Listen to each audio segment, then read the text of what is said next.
Hey,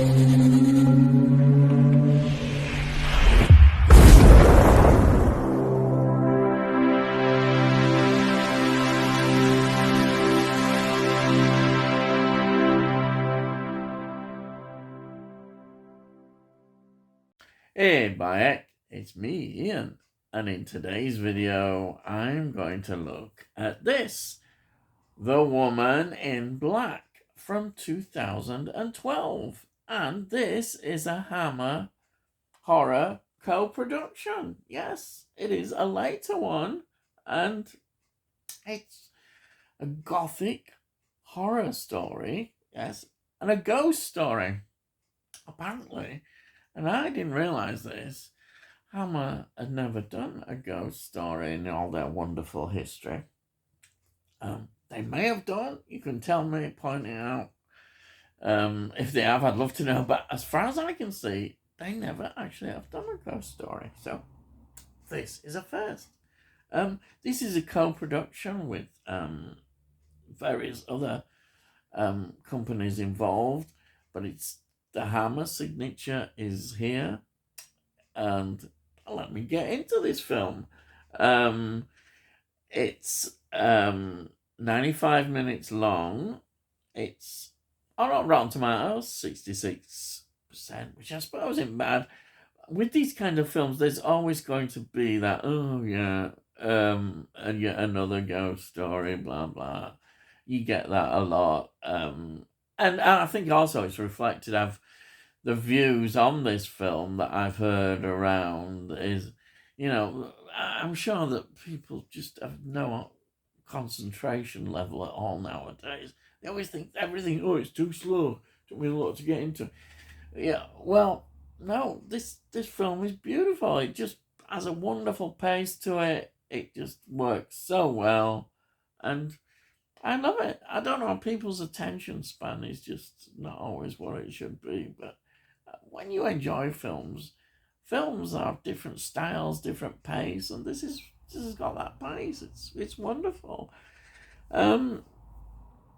It's based on a novel called The Woman in Black from 1983, written by Susan Hill, and they was a TV version in 1989.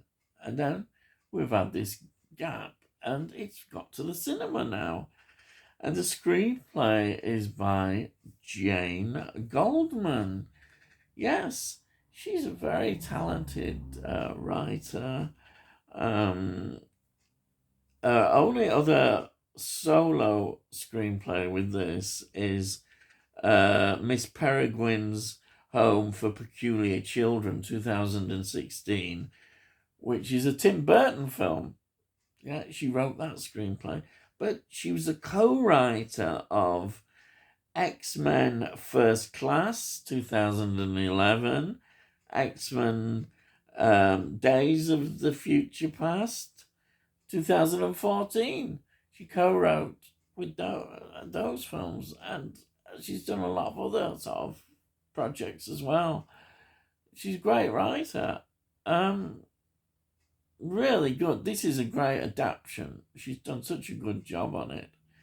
And the actors are able to really give this screenplay the value it deserves, because they really do a good job on it. It really does.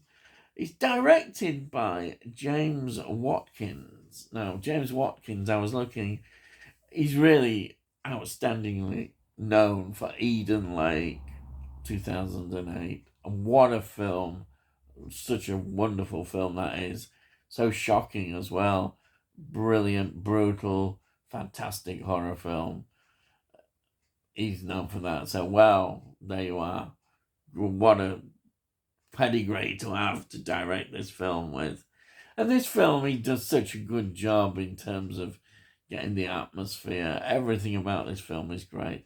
But we'll go into the big, I suppose it was a big marketing selling point. It stars Daniel Radcliffe as Arthur Kipps. Daniel Radcliffe had just completed the Harry Potter series, and this is the first film he has done since Harry Potter. Yes, so it's quite a big moment, and that is expressed at the time, and it gets quite a lot of publicity for that, and which is a good move for a film. And he's wonderful. I think this is the thing about Daniel Radcliffe is, as an actor, he's really grown through the Harry Potter series he did. And this he's taking on a different role. And he's excellent. And he has continued since this film to be a really good actor. And I think that's well worth pointing out. I think, when you get typecast in a role, it's so easy, which Harry Potter perhaps did, but it hasn't for him. His career has gone on, and he's been able to show what a talented actor he is. He's great in this film. And then we've got Kieran Hines as Sam Daly. He's got a great pedigree. He's an Irish actor. His debut was in Excalibur, 1981. But I was looking, he was in perhaps a lesser known Spielberg film, Munich, from 2005. He's a very well respected actor, TV, stage, excellent. He's good in this role. Then we've got Janet McAteer playing Elizabeth Daly. She was in Maleficent, the Disney one with Angelina Jolie, 2014. What a film that is. Also, The Menu. What a film that is, from 2022. Great, fantastic. And then we've got Liz White, who plays Jeanette Humphrey, or we could say she's the woman in black. Yes, she's credited as Jeanette Humphrey, but she is that character, and she's excellent. Now, I didn't realise she was in Life on Mars. She was the female lead in Life on Mars TV series, 2006, 2007. She was, yes, we've got a Doctor Who connection. She was in the Christmas special of 2012, The Snowman. That was the 11th Doctor story, Matt Smith. Fantastic. And she doesn't have a lot to say in it, but it doesn't matter. The effect is fantastic. Yes. The way she does this part is fantastic. It's also down to the direction as well, and the cinematography, everything about that. It's fantastic, and the way they make her up, wonderful. Then we've got Jessica Raine playing Joseph's nanny. These are not as big a roles, but they're there in the film. She was famous, of course, called the Midwife, 2012 to 2014, which is a massive BBC One series. But of course, well, we have to have a Doctor Who connection.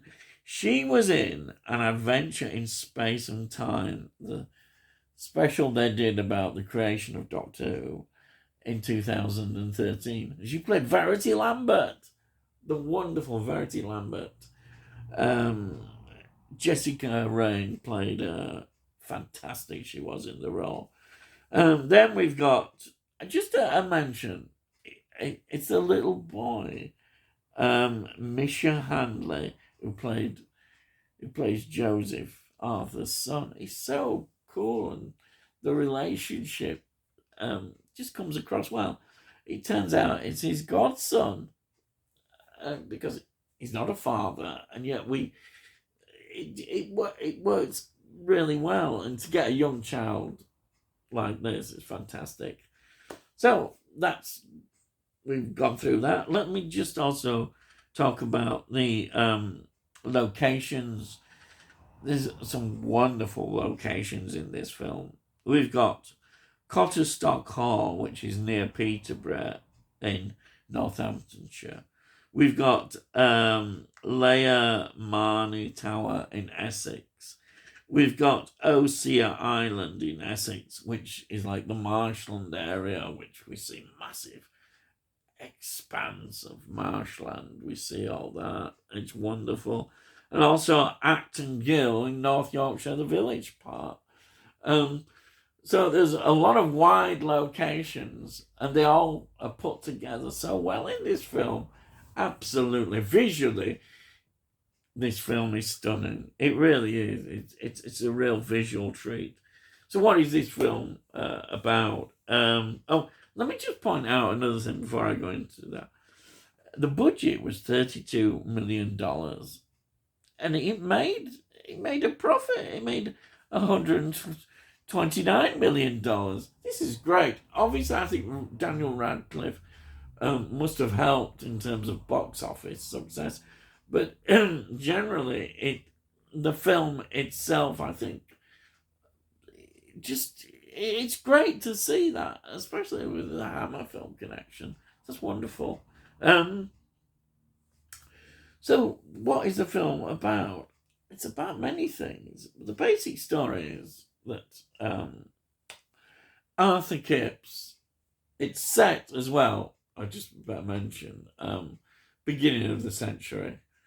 So it's it's got that Gothic tale around about 1900s, around that sort of time, Victorian, Edwardian era, just around that time. Now, it's the story is lost his wife. He's a single parent now, father, bringing up his child with the help of a nanny.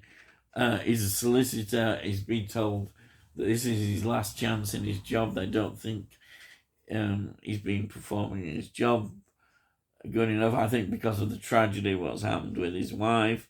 He's sent out basically to sort out the will, which is disputed, and various paperwork, get all that sorted out in this estate, and that's what he's got to do. And he's sent there on this journey, and that's where it all begins. We go to this community, which seems rather hostile, and there's a lot of atmosphere underneath. I'm sure you can see that, but he goes to this big mansion house, which belongs to Jeanette Humphrey, and we get to learn her story and the tragedy, and why that tragedy continues, and why there's almost a tale of revenge going on into every ghost story, and the deaths of all these children in the area. The curse is almost like a curse, and all this is beautifully told in the story. You just absolutely love the atmosphere of this film. You can't help but love it. I did. And the music is good as well. That's by Michael Bellamy. The actors' performances are great. It's just a great film. I highly recommend it. I really do. And it fits nicely into Hammer. Okay, we see Hammer more of the past, but it's a good co-production, and it's so nice to watch this film and see the Hammer logo at the beginning. Fantastic. Love it. I don't think there's anything more to say about this, but it's highly recommended. This is a great quality film. So enjoyable, I can watch it again and again. And here is my Blu-ray copy. And I'll just point out that the extras are excellent. Wonderful extras, really. I mean, this is great. This was great value I got. It's so cheap as well. And there's a nice little leaflet about it there, and advertising other things. This is great. Highly recommended. That's it. So there's my review. Yes. If you're new to the channel, please subscribe. And hopefully we'll let you know when I produce more videos. I do all sorts of things, films, TV series, all that kind of stuff. And if you like this, please give it a like. It helps with algorithms so that people can maybe try my videos and enjoy them, hopefully. Or maybe not. Perhaps I won't enjoy them. But if you've got any comments, please put your comments down. I'd love to read your comments, and I'll reply to every comment. And hope you enjoyed it. Yes. Okay. So, all I've got to say is, I'll see thee again.